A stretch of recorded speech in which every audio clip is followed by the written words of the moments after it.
आत्मनिर्भर भारत के प्रधानमंत्री की तरफ से की गई अपील के बाद चाइना से किसी भी तरह का सामान मंगवाने से, किसी भी तरह के प्रोडक्ट्स मंगवाने से इंडस्ट्रीज की तरफ से इनकार कर दिया गया है। फर्नीचर इंडस्ट्री की तरफ से ये फैसला निकलकर सामने आया है। लॉकडाउन 1.0 के बाद जिस तरीके से तमाम रियायतें दी गई, उसके बाद फर्नीचर इंडस्ट्री से जुड़े लोगों ने साफ कह दिया कि वो चाइना से अब किसी भी तरह के प्रोडक्ट्स को मंगवाने का काम नहीं करेंगे। आत्मनिर्भर बनेगी फर्नीचर इंडस्ट्री और इस्तेमाल होने वाले तमाम पार्ट्स को, तमाम जरूरी चीजों को अब भारत में ही उसका निर्माण किया जाएगा। और इसी को लेकर जी-कैन के चेयरमैन केदारनाथ पांडे से खास बातचीत की मेरे सहयोगी गुलशन ग्रोवर ने।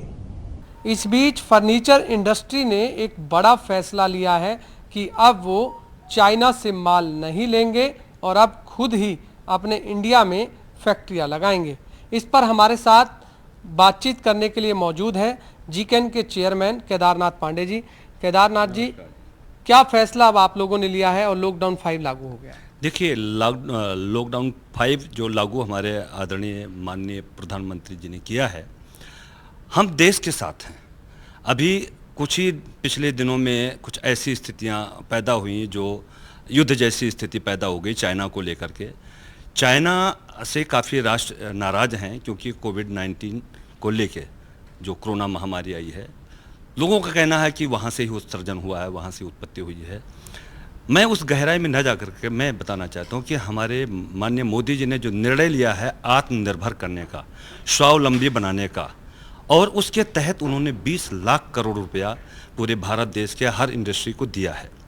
हम लोगों भी काफ़ी सुविधाएं मिल रही हैं, जैसे इंटरेस्ट में जो इंटरेस्ट रेट कम किया है, कुछ लोन ऐसे भी दे रहे हैं जो विदाउट इंटरेस्ट के भी हैं। तो हमने भी संकल्प कर लिया है कि देखिए, आत्मनिर्भर होना एक स्वतंत्रता है। हम अगर आत्मनिर्भर हो जाते हैं कि अब जैसे हम चाइना से कोई माल लेते हैं, 2 महीने नहीं आता, 3 महीने नहीं आता, या वो माल बनना बंद हो जाता, किस तरह की त्रुटि आ जाती है, तो हम हाथ पर परेशान हो जाते हैं। इसलिए ये बहुत अच्छा निर्णय है। हम इस निर्णय के साथ हैं, हम देश के साथ खड़े हैं और हमने तो संकल्प ले लिया है कि चाइना से कोई भी माल हम ना खरीदेंगे ना ही बेचेंगे और हम अपने यहाँ बनाएंगे। काफ़ी कुछ ऐसे आइटमें हैं जो हम आसानी से ले लेते थे, इधर उधर थे, हम नहीं बनाते थे, लेकिन हमने संकल्प ले लिया और पिछले 4 दिन पहले ही हमने अपना कैटलॉग निकाल के उसमें चिन्हित कर लिया कि मैं ये चीज़ें जो वहाँ से लेता था मैं यहाँ बनाऊँगा, और सबको काम दे भी दिया गया। कुछ इंडस्ट्री के लोगों को बुला करके मैंने सलाह मशवरा करके उनको भी ऑर्डर दे दिया। जैसे कुछ हम मैकेनिज्म मंगाते थे, अब नहीं मंगाएंगे, और उन्होंने काम भी शुरू कर दिया है। अभी लॉकडाउन ये 5 लागू हो रहा है, कल से काफ़ी सुविधाएं मिल जाएंगी लोगों को, सब बनाना शुरू करेंगे। अभी हम कहें कि जो चाइना से और हमारा कंपैरिजन था, काफ़ी लोग ऐसा कहते थे कि चाइना से कैसे कंपेयर कर पाओगे। भाई, चाइना से कंपेयर कर पाना उस टाइम भी हमारे लिए ईजी था, लेकिन अब ज़्यादा ईजी हो जाएगा। उस टाइम क्या था कि जो चाइना से माल आता था कई माल घटिया होते थे और सस्ता मिलता था। अब सस्ता रोए बार बार, महंगा रोए एक बार। अब हम लोगों ने सोच लिया है कि सस्ता के बजाय, हमारे प्रधानमंत्री जी ने तो परसों कर दिया, 2 दिन पहले उन्होंने 15% ड्यूटी बढ़ा दी है, हार्डवेयर पे भी और कंप्लीट फर्नीचर पे भी। तो उसका फ़ायदा हम लोगों को मिला। इतना ज़्यादा डिफरेंस था, इससे ज़्यादा डिफरेंस नहीं था। हमारी इंडस्ट्री 1,80,000 करोड़ की है, जिसमें 50% से ज़्यादा ही कह लें कि इंपोर्ट होता है। लोग इजी समझते थे और बिकता भी था, लेकिन जिस तरह से हालात हैं, ऐसे में हमें स्वावलंबी बनना हमारे लिए बड़े गर्व की बात होगी। और हम सभी ने निर्णय लिया, और हम ऑफिस फर्नीचर बनाते हैं। ऑफिस फर्नीचर की इंडस्ट्री में काफ़ी कुछ माल चाइना से हार्डवेयर वगैरह आता था, कुछ लोग डायरेक्ट कंप्लीट फर्नीचर भी खरीदते थे। लेकिन मैंने तो निर्णय ले लिया, और मैं चाहता हूँ कि हमारे जो भाई हमारी बात सुन रहे हों, वो सभी लोग एक प्रतिज्ञा कर लें कि अब हम चाइना से माल नहीं खरीदेंगे, अपने यहाँ बनाएंगे और अपने आसपास उन छोटी छोटी इंडस्ट्रियों को लगवा देंगे। जैसे प्लास्टिक के पार्ट बनाने हुए, मैकेनिज्म बनाने हुए, कैस्टर बनाना हुआ, गैस स्लिप बनाने की कंपनियां यहाँ लग चुकी हैं, उनसे बढ़िया गैस स्लिप बनाना शुरू कर दिया है। तो अगर कोई पार्ट हमको नहीं भी मिलता है, मैं चाइना से ना लेकर के मैं जर्मनी से ले लूँगा, मैं ताइवान से ले लूँगा, मैं जहाँ जहाँ इसकी इंडस्ट्रियाँ हैं, इटली से ले लूँगा, बट चाइना से नहीं लूँगा। एक चीज़ और है कि अभी तक आप कितना चाइना से माल लेते थे, भारत देश में कितना इंपोर्ट होता था? असल में अगर मेरी बात करें तो जो फर्नीचर का बताया वो 50% से अबव भी इंपोर्ट होता था, जहाँ तक मेरा अनुमान है। और हमारे जो भाई लोग हैं उनका भी अनुमान ये है कि 50% से ज़्यादा इंपोर्ट होता था चाइना से, मतलब फर्नीचर करके विशेष।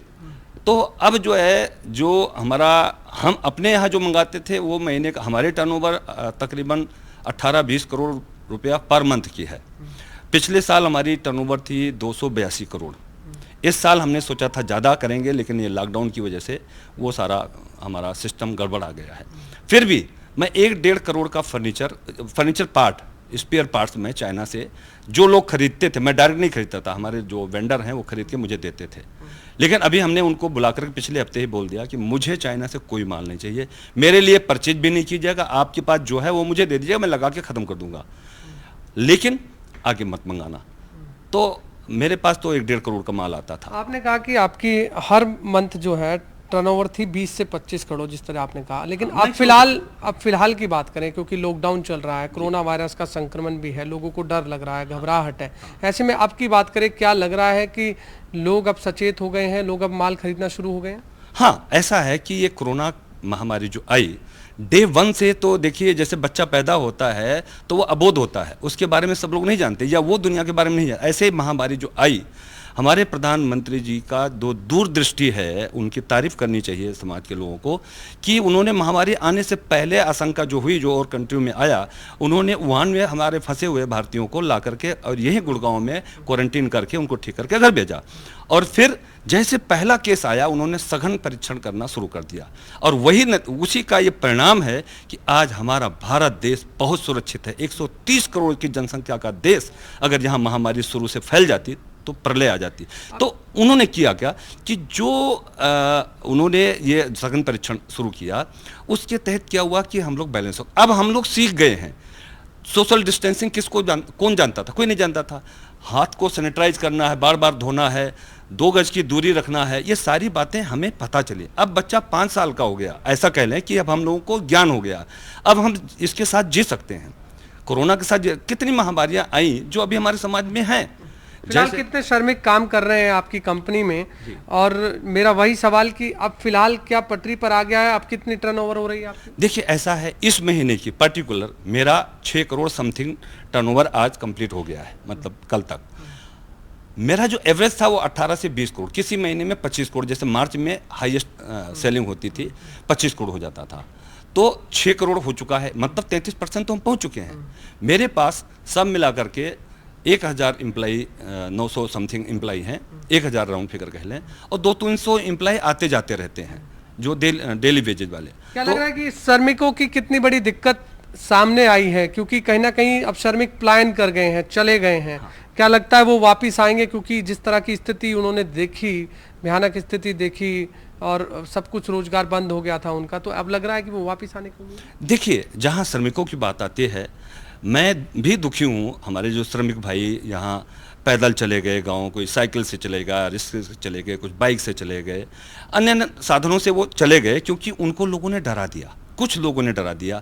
आप मुझे बताइए, जब आनंद विहार में दिल्ली में वो कांड हुआ था, हजारों से वहाँ श्रमिक पहुँच गए, किसने पहुँचाया था? अब उसकी गहराई में जाइएगा, मैं नहीं बोलना चाहूँगा। ऐसे हमारे श्रमिकों को उकसाया गया। मैं 15 अप्रैल से अपनी फैक्ट्री चला रहा हूँ, 200 लोगों का हमें परमिशन मिला था, गवर्नमेंट के निर्देशानुसार मैं कार्य कर रहा था। उसके आगे मई में हमको 845 लोगों का परमिशन मिला। मुझे तो लेबर की आज भी दिक्कत नहीं है, जितना मेरे पास काम है इस टाइम, उतना काम के लिए तो मेरे पास 700 कुछ बंदे हैं एट ए टाइम, और फिर गांव से आ रहे हैं। क्यों? क्योंकि मैंने उनसे भाई जैसे व्यवहार किया, उनको समझाया, उनके दुख सुख में साथ दिया। लेकिन फिर भी जो बहकावे में आए, मैं आपको बताऊं कि मेरी फैक्ट्री खुल गई 16 तारीख या 15 तारीख को मई में हमारे सारा फैक्ट्री खुल गई। मेरे बंदे काम कर रहे हैं, उनको खाना भी खिला रहा हूँ, यहाँ रख रहा हूँ, पैसा भी दे रहा हूँ। लेकिन फिर भी उसमें से 200 आदमी रात को भाग गए। कैसे? कुछ लोगों ने उकसाया, उनके गहराई में मैं नहीं जाना चाहूँगा, ये सरकार का काम है जाना। और यहाँ 10 ट्रक लगा दिए, 10 ट्रक में भर के। क्या दिक्कत थी भैया? ना उनको खाने की दिक्कत थी, ना उनको पैसे की दिक्कत। मैं अपनी बात कर रहा हूँ, और फिर भी श्रमिक चले गए। एक लास्ट है पांडे जी मेरा क्वेश्चन, कि आपने तो फैसला ले लिया चाइना से आप माल नहीं लेंगे, लेकिन सरकार की तरफ से अभी कोई इस तरह से आपको कोई गाइडलाइंस नहीं आई है कि आपने कोई किसी भी अन्य कंट्री से माल नहीं लेना है। तो इसको लेकर के क्या स्पष्टीकरण आप? नहीं, देखिए, ऐसा तो कोई सरकार नहीं कहेगा कि किसी कंट्री से कोई माल नहीं लेना। यह आदान प्रदान, आयात निर्यात चलता रहेगा, लेकिन जिससे संबंध हमारे जैसे रहेंगे, अच्छे संबंध रहेंगे तो आगे और बढ़ता रहेगा। संबंध बिगड़ गए किसी वजह से तो एकदम बंद हो जाएगा, तब हमारे लिए और मुसीबत होगी। लेकिन हमारे प्रधानमंत्री जी ने जो निर्देश दिया, अभी 3 दिन पहले न्यूज़पेपर में आया कि 15% ड्यूटी बढ़ा दी, ये पहला कदम है। अब हम कंफर्टेबल होते, आज इंपोर्ट बंद हो जाए फर्नीचर का तो हमारे पास डबल काम हो गया, हमारी टर्नओवर डबल हो गई, और हमें तो बाहर से कस्टमर मिलना शुरू हो गए। 2 कस्टमर हमारे पास हैं जो हम अभी कल एक बंदा अपॉइंट किया है जो इंपोर्ट एक्सपोर्ट करने की प्लानिंग कर दिया हमने। हम चाइना अमेरिका एक्सपोर्ट गए, मेरी कैटलॉग पहुंच गए, उन्होंने एक्सेप्ट कर लिया कि आप दीजिए। तो अमेरिका को माल दे रहे हैं आप? यस, देने की प्लानिंग कर ली है, अब टाइम लगेगा। तो लग रहा है कि अब खुद आप एक्सपोर्टर बन जाएंगे तो भारत देश जो है फिर वो कहीं ना कहीं फर्नीचर एक्सपोर्ट में नंबर 1 बन सकता है। बिल्कुल बनेगा। भारत देश के बारे में पहले भी ये विश्व गुरु था, पहले भी सोने की चिड़िया था, और अभी जो भविष्य वक्ताओं का वक्तव्य है कि ये सोने की चिड़िया बनेगा, विश्व गुरु बनेगा और उत्पादन का सबसे बड़ा केंद्र बनेगा। जितनी कंट्रियां चाइना से नाराज हैं सभी अपने फैक्ट्रियां हटा रहे हैं और इंडिया की तरफ मुखातिब हुए हैं, और सभी लोग यहाँ इन्वेस्ट करना चाहते हैं। हमारे देश ने उनका स्वागत किया है और हम बड़े एक्सपोर्टर होंगे। हम सारे लोग फर्नीचर इंडस्ट्री के, मैं इनकी बात करूं तो ये सभी लोग लग गए हैं और ये गर्व का विषय है। देखिए, बिल्कुल जिस तरीके से आपने सुना, जो जीकैन के चेयरमैन हैं केदारनाथ पांडे, उनका साफ तौर से कहना है कि वो अब चाइना से माल नहीं लेंगे। इसके अलावा अब वो खुद, जो प्रधानमंत्री नरेंद्र मोदी ने कहा है कि आत्मनिर्भर बनना है, और ऐसे में वो खुद आत्मनिर्भर बनने के लिए तैयार है, खुद स्वावलंबी बनने के लिए तैयार है। और अब उनका ये भी कहना है कि आने वाले समय में जो फर्नीचर जो मार्केट है वो भारत देश की सबसे 1 फर्नीचर एक्सपोर्ट मार्केट हो जाएगी। कैमरामैन जितेंद्र शर्मा के साथ गुलशन ग्रोवर, गुरुग्राम।